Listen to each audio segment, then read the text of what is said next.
Yeah. Welcome once again to the Talking Archive. I'm Josh Jacobs, and it's an honor to be speaking with a voiceover talent, radio disc jockey, game show announcer, imaging voice. If I went through his entire resume, it would probably take the entire podcast. Joe Cipriano, thanks for coming on to the Talking Archive. Hey, Josh. Thank you. Thanks for inviting me. I like being here very much. Tell us about your background and how you got into first radio and then eventually voiceover. Hmm. Yeah, I grew up in Waterbury, Connecticut, and actually a small town called Oakville, Connecticut. And got I was always interested in broadcasting. I think it was a fourth grade trip. We went up to WTIC in Hartford and toured the AM, the FM, and the TV studios. And I was just fascinated by that, in fourth grade. And I think we were in the hallway outside of the big window of WTIC AM, and there were a couple of guys on the air just goofing off. And I thought, wow, that's a cool way to make a living. My dad works in a factory. I'm not kind of into that. So that's what really got me interested in broadcasting. And by the time I was 14, I called local DJ in Waterbury, Connecticut, Jerry Wolf, who was the afternoon guy, and told him I was really interested in getting into radio. He was a nice guy, awesome dude, and invited me down to the station. And then from there, he said, come on down on Saturdays and, you can file records and stuff like that. He was the music director.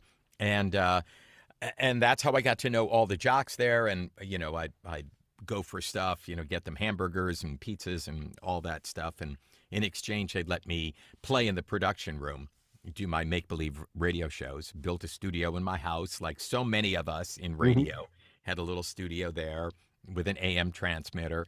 And, and then it just, and that radio station, WWCO in Waterbury, when I turned Mhm. 16, hired me. And I worked on the FM and the AM. FM was country, AM was top 40. Eventually, when I was a junior in high school, I went full-time at night on the Mhm. AM, top 40, 6 to 10 at night. Did my Wow. homework while I was on the air. Yeah. And upon graduation, they moved me to afternoons. And Wow. then, yeah, from there, I did part-time at WDRC in Hartford and fill-ins while I was at WWCO. Moved down to Washington, D.C., worked for NBC there. That was a big move for me. Mhm. And then became aware of, these voices on television doing promos. And I thought, wow, now that's even more fun than radio. I'll do that.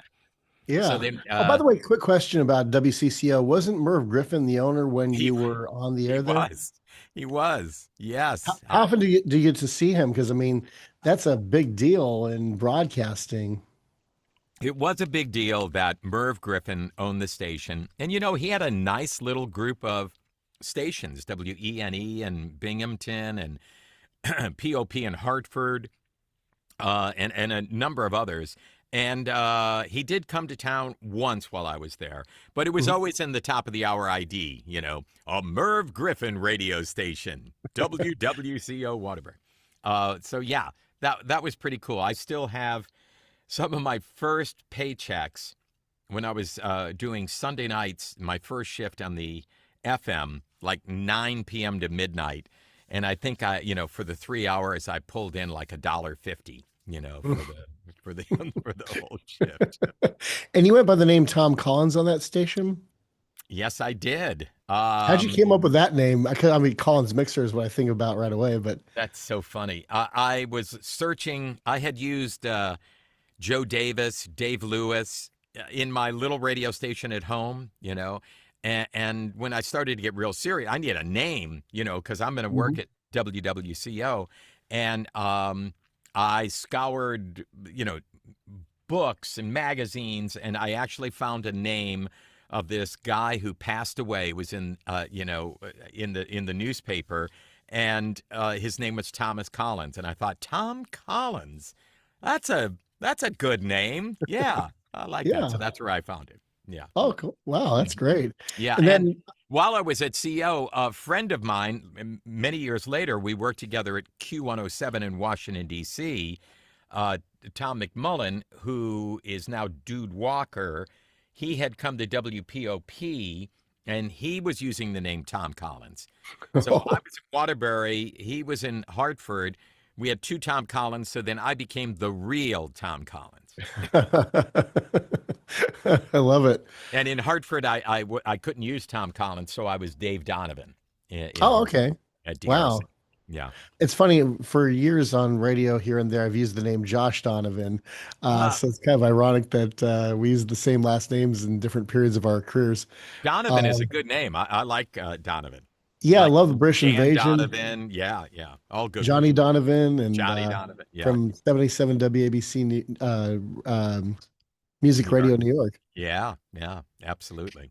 Now, in addition to being on the air at CCO, what were some of the other jobs you had? Because usually in the smaller markets, they have you milk the cows sometimes, or sweep the floor, or maybe, Uh, hang the y- lights on the transmitter. you know what? It wasn't like that. They ran it like a big time professional radio station. It wasn't really. There were no other jobs other than production. That you would do, and I had an affinity for producing promos and things. So I would do a lot of the promos and produce those. And other than that, it was just appearances, live broadcasts, and filling in for the morning man, in the middle of winter, and waking up and at 5 a.m. and trying to get into the radio station in a snowstorm. I knew that mornings could never be my thing. I Mm. did not like getting up that early in the morning, and I never felt that I had enough to offer for morning drive. It just wasn't my thing. I loved afternoons, especially. Nights were great when I was young, but Mhm. afternoons was perfect for me. Drive home, you know, just have fun, and that suited me really well. And that's the other prime time, really, even though program directors like to say, oh, morning's prime time. No, afternoon is prime time. In fact, world famous Tom Murphy years ago told me that sometimes the afternoon DJ got paid more than the morning guy. Wow. I worked with Tom Murphy, world famous, at KIIS AM Oh. in Los Angeles. By then, I mean, here's a guy who had an unbelievable career. CFL, I think he was Mhm. at CKLW, maybe. I'm not He sure. was at KGR Seattle as well. Yeah. Oh, okay. And at by this time, it was around 1985, 86, something like that. He was doing overnights at KISS AM, and KISS AM had a signal at night that barely got out of the transmitter, and so it was a little rough. We would do contests. We would mirror what the FM is doing. Kiss FM had like a 11 share, which was Mhm. Oh, huge yeah. in Los Angeles. Never before done, and I don't know if anybody's done it again. Maybe KHJ had big numbers like that. Yeah. Um, but yeah, we would play the exact same song at the exact same time. We would, use the same music log, same commercials, but it was just that there was a different jock on the FM, a different jock on the AM, Mm. until the FCC allowed simulcasting in major markets, which Mm. changed everything. And we all lost our jobs on the AM. Oh, man. But yeah, Tom was there, and Tom was hilarious. Uh, and I did 10 to 2 at night for maybe about 8 months. So I would see him every morning at 2 a.m. And he was just a kick. He was hilarious. And Yeah, I remember one time they said, Tom, have a good afternoon. He said, I'm sorry, but that was not on my agenda for today. In fact, I had lunch with Tom and Gary Owens back in oh, 1996. Gary. Originally, it was just going to be me, Tom, and then Margaret Carey, the actress they modeled Tinkerbell after, Disney Uh-huh. legend. Wow. She's like 96 years old now and still spry and married to a 100-year-old man who is also just, Wow. still got a lot of gas left in the tank. Yeah. And so Gary came about, I don't know, 40 minutes later. And so Gary was telling all these stories, and just, it was Hmm. an afternoon I will not soon forget. No. And it's funny because at the end of the day, Gary was paying his bill and he dropped a $10 bill on the ground. And I said, Gary, if we lost it, oh, thank you, Josh. And then we get to the parking lot, and Tom pulls the keys out of his pocket and drops the quarters. Like, well, that's Gary's income compared to mine. There you go. Gary was the so amazing. You know, I grew up in Connecticut watching Gary on Laugh-In, Oh yeah. and then when we moved to L.A., I had gotten a job at KHTZ, 97 FM, Hmm. and I wasn't going to move to L.A. without a job. Oh yeah. So I kept sending out tapes and was able to get that. The biggest thrill for me was driving into work. I was working 5 p.m. to 9 p.m. on K-Hits, and Gary was doing afternoons on KMPC. And the biggest thrill was to be able to listen to Gary Owens live on the radio while I'm driving in to work. It was just unbelievable. Oh And then yeah. getting to know him by the time I was at KIIS FM and AM, Gary was hired by Gannett, that's who owned them at the time, to Hmm. kind of be an ambassador, Wow. for the group. And he just had an office at KISS, and he would be there in between going out to voiceover sessions and things like that. But it would get to the point where you have work to do, Hmm. but if you walk by Gary's office, he's going to go, Joe, come on in, and then you're stuck, for a half hour of talking. So we used to try to duck, when we would go by Gary's office. Want to talk to him, but we have to get work done at the same time. I Yeah, used to love Gary was.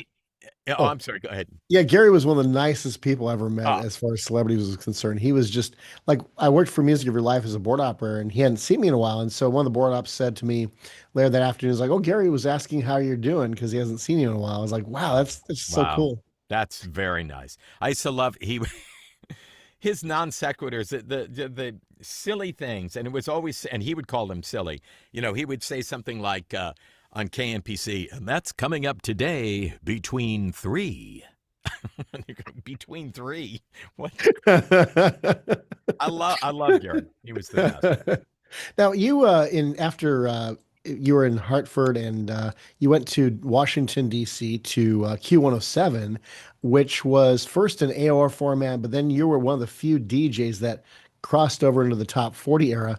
What was that like?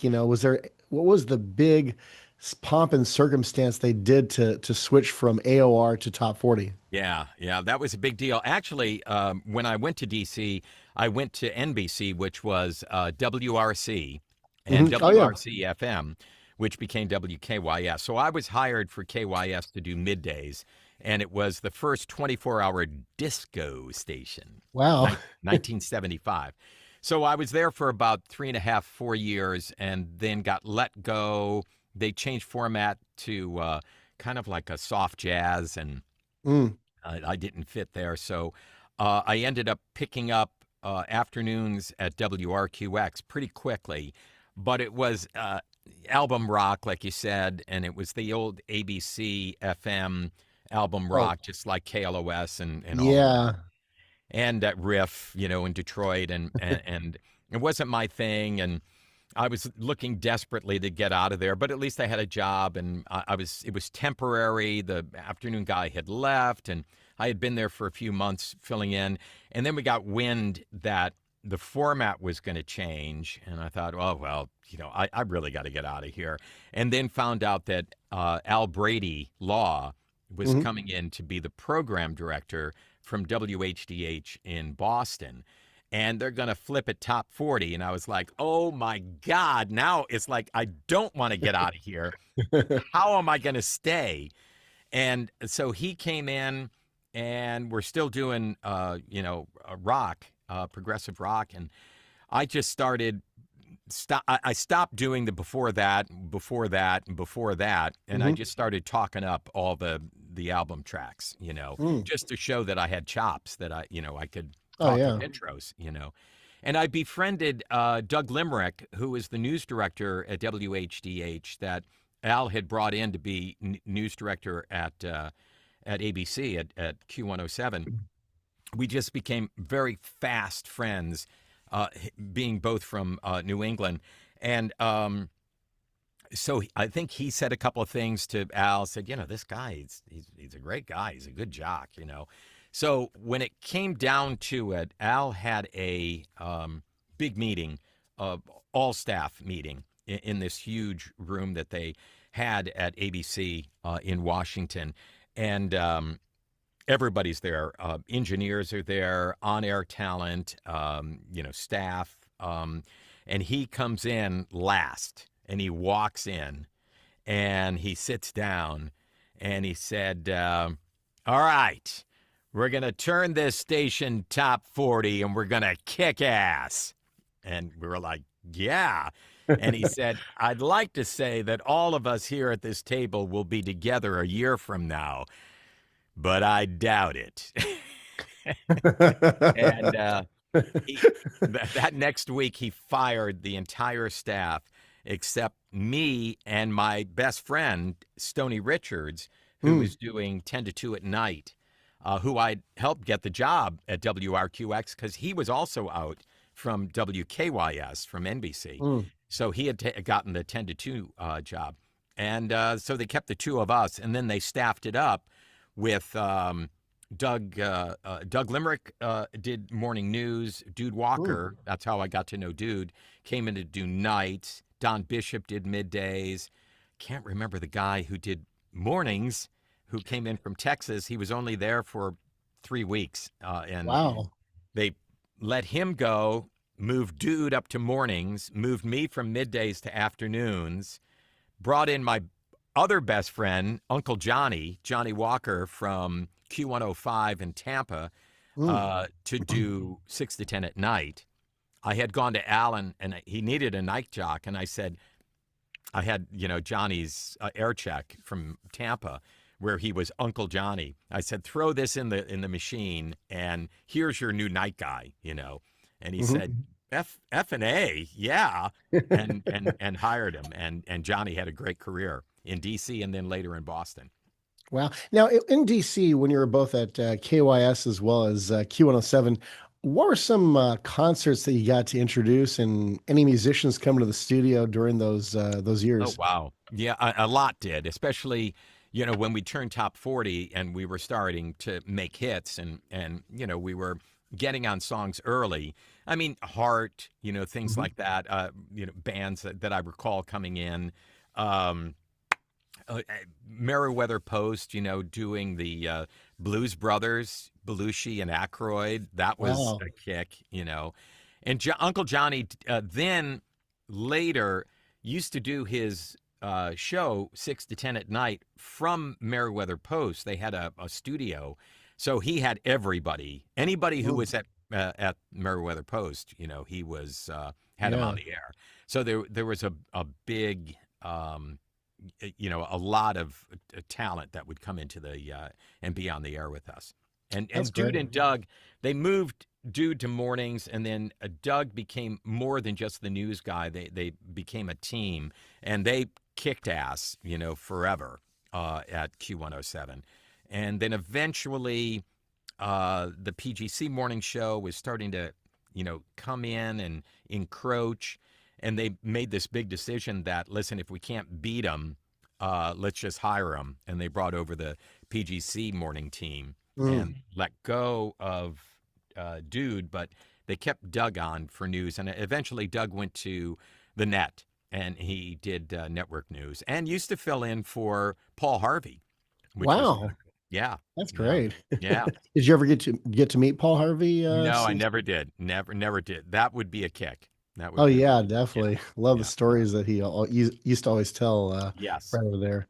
Now, after Washington D.C., you went to KIIS 97 KHTZ, which I used to listen to as a little kid. The best music from the '60s, '70s, and '80s. Wow.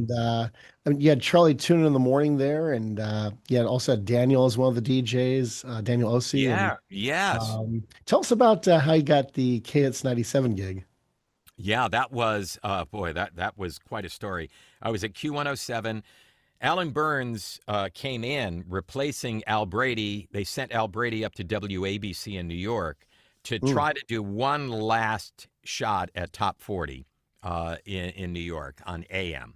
Oh yeah. And Alan Burns came in, and he was great. He was young and hip, and the station got hipper and cooler, but still kick-ass top 40.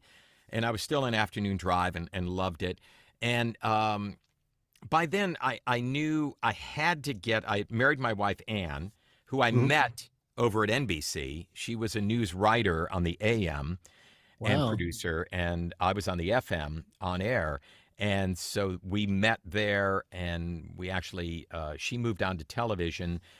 I moved over to ABC. She went to ABC television as a news writer and producer. Um, but I realized for both our careers, especially mine, because I really wanted to get into network promo. I didn't really know what that was, but I wanted to do voiceovers, and I knew that to work for the networks and be a voice, you had to be in LA. Mhm. And I grew up dying to move to LA and in radio anyhow. So I was not going to go to LA without a job. So I started sending out tapes and got a hit from KHTZ. Jim Conley was the program director. Bob Henneberry was the consultant who had consulted the NBC job in Washington, Mm. D.C., WKYS. I think he put in a good word for me. So I got the offer to go and do afternoons at KHTZ and went into Alan Burns and said, hey, I got this great opportunity. I love it here. I mean, the station is awesome. I'm having a ball, but this is my chance to go to LA. And I'm going to want to give you 2 weeks notice. And he said, no, we're not going to let you go. And I was like, what do you mean you're not going to let me go? He goes, you signed a letter of intent to enter into a contract at some point. This happened when he came in. And I said, yeah, but that was so that it was a no compete. So we wouldn't go over to PGC, wouldn't Mhm. wouldn't go to a competing station. He goes, yeah, but we own two stations in LA, and we don't want you competing with them either. And so it was really a stickling point, and I felt like, oh God, I'm effed. And so I called Conley and told him what's going on. He said, listen, don't worry. He said, I already know. Their lawyers contacted Greater Media with a cease and desist that we can't talk to you anymore, but we'll keep a shift open for you. You just, get yourself out. So I hired a lawyer, Julian Tepper, who had not done any kind of broadcast stuff or entertainment. Mhm. Um, and he was a good guy. He said, yeah, we'll work at this, and worked at it for a few weeks. And he said, you know what, Joe, they have lawyers on staff. There is nothing. They'll just keep throwing lawyers at you, and you're going to go broke, trying to fight this. So the only thing that I can think that you can do is take away what they want. And I go, okay, what? He goes, they want you. I said, yeah. He said, so you go into Alan and tell him that the stress of this, negotiation and being, kind of held back, uh, has taken away your ability to be on the air. You can't Mm. work. And tell him you're going to take a leave of absence starting today for no pay. And it was coming into November sweeps, at the Mm. time. And I dropped that bomb on him, and he said, "Go on the air." I did it before my shift, and when Mhm. I got off the air, the GM was there with him, and they said, "We're going to let you go, but you got to stay through, the book, so you can't leave until December." And I said, "Absolutely, I'm in." And so that's what happened. And I got out. By then, the shift had changed. Instead of doing the afternoons, I ended up with 5 to 9 at night, which was fine with me. And it was fun a thrill to be in LA and to be at the same station with Charlie Tuna, who became a great friend and knew him, for years until he passed, Good guy. Yeah. He was. I got to meet him a couple times when I was interning for Oldies 93, which he was mornings at the time. Sat with him once or twice, and then got to meet him again at the Pacific Pioneer Broadcasters, Uh, probably about 2011. And he was being honored along with a bunch of other DJs. I think Bill Handel, um, Carrie Tom Bazian from Coast, Carrie, Mark yeah. Wallengren. Uh, oh, yeah, and Sweet Dick Whittington, of course. Wow. So I met a Yeah, lot yeah. of great people that day. And so KIIS 97, that was kind of top 40, but then it's kind of switched to soft rock AC.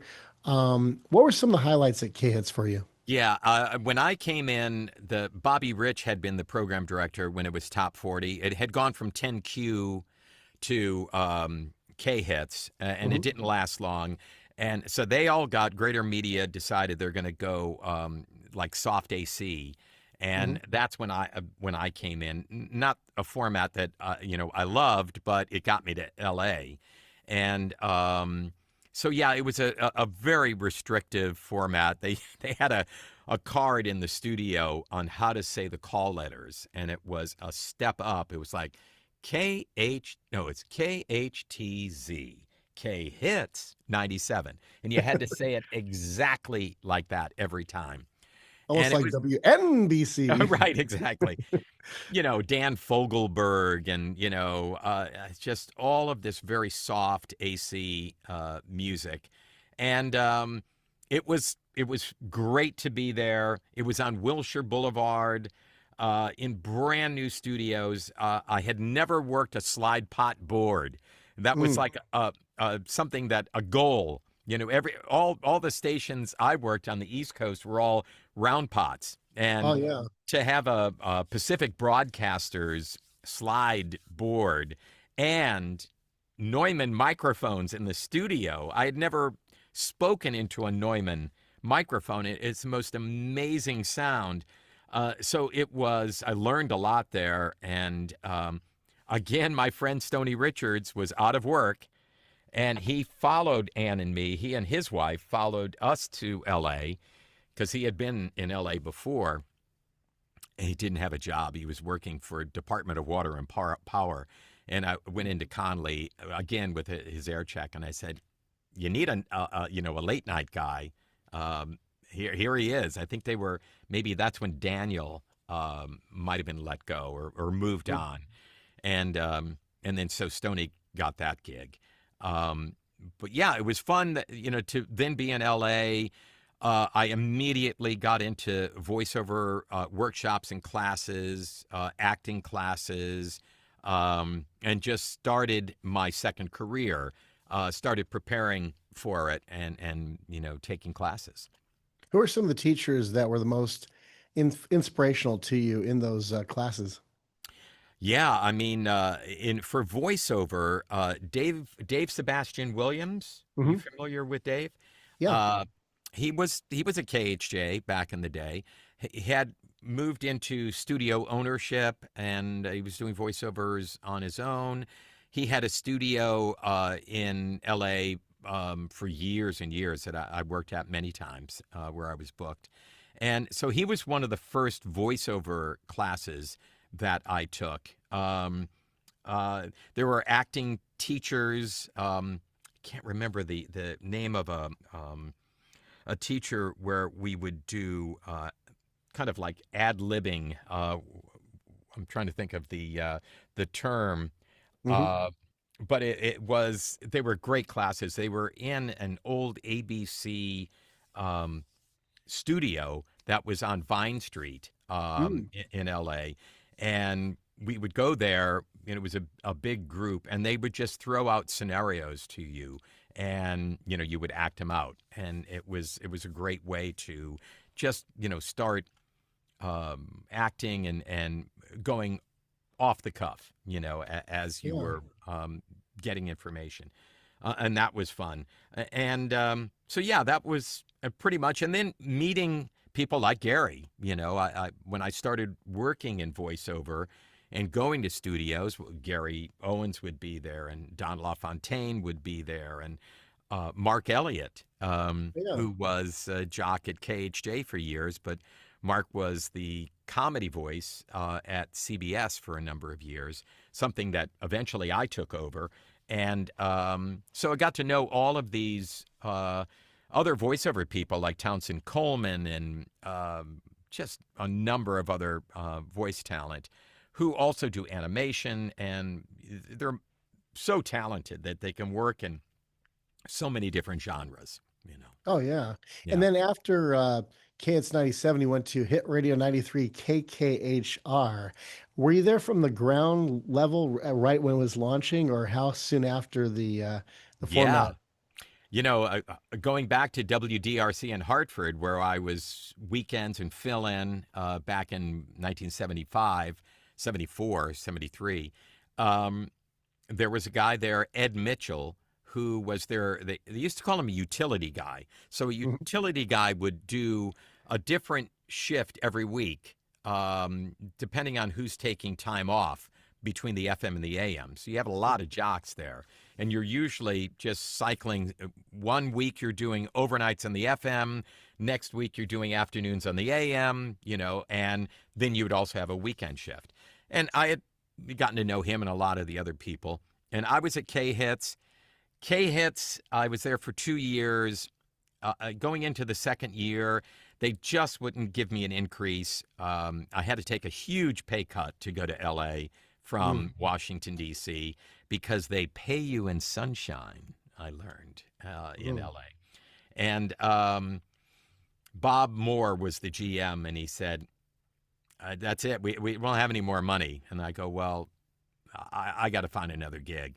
So they actually let me hang out and do afternoons. I'm sorry, weekends.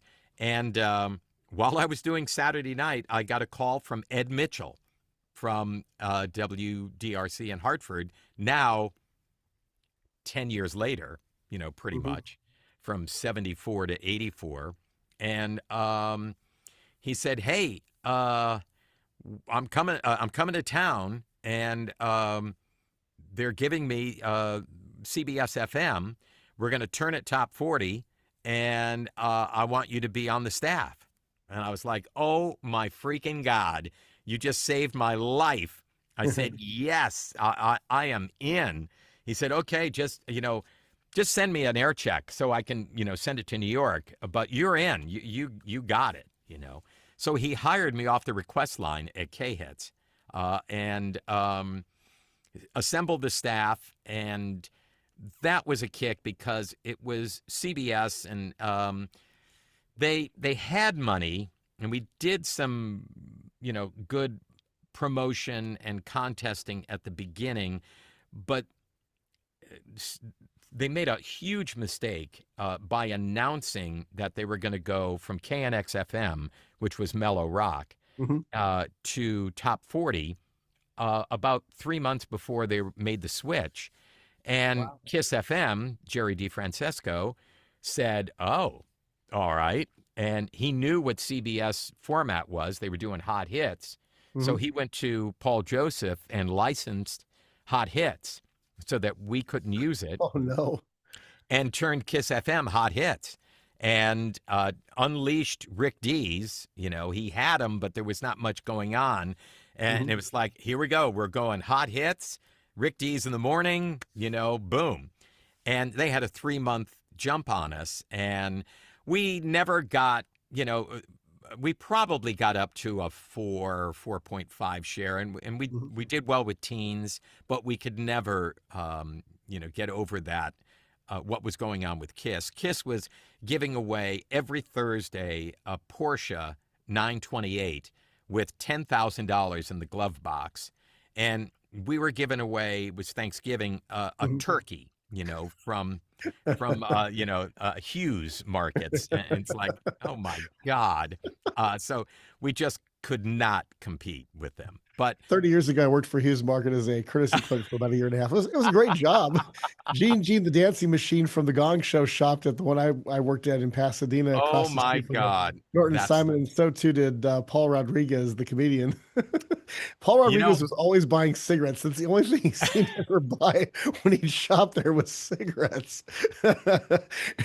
that's so years and years later, as a come around, we would shop at Hughes and Pacific Palisades, and there was a checker, not a checker, a bagger, who was such a nice guy. Somehow he had seen me at some appearance, and he said, "Oh my God, you're Joe Cipriano from KIIS FM," and he was the nicest guy, but it was the same kind. He would tell the story. Oh, Joe Cipriano from KIIS FM came into my Hughes market. So yeah, That's funny. great. Yeah. Well, Joe, I've got about 2 minutes left because I'm on a amateur Zoom thing as far as the Oh, 40-minute okay. limit. But I'd love to talk to you again here and get more information and Thank you. talk to you about your time at KISS FM. But before we go, I want to talk about the book that you and your wife Ann wrote called Living on Air, Adventures in Broadcasting. Tell us about how we can get that book and also your website as well so people can find out more information about you. Okay, great. Yeah, the book is available anywhere, Amazon, anywhere where books are sold. You can get a Kindle version.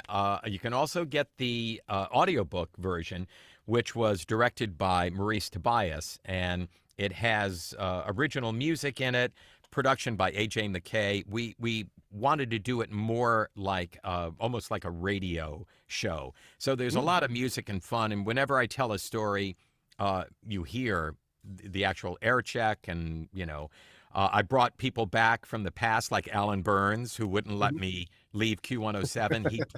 He played his part in the audiobook and so forth. So yeah, and you can get it anywhere. Living on Air, Adventures in Broadcasting, and my website is joecipriano.com. That's Cipriano, and you can also get the book there. And yeah. That's pretty much it. Thank you for asking about that, Josh. You got it. And this is Josh Jacobs for the Talking Archive. Till next time, keep your mind on the things above. And as you hit that open road, don't be a slowdown spectator.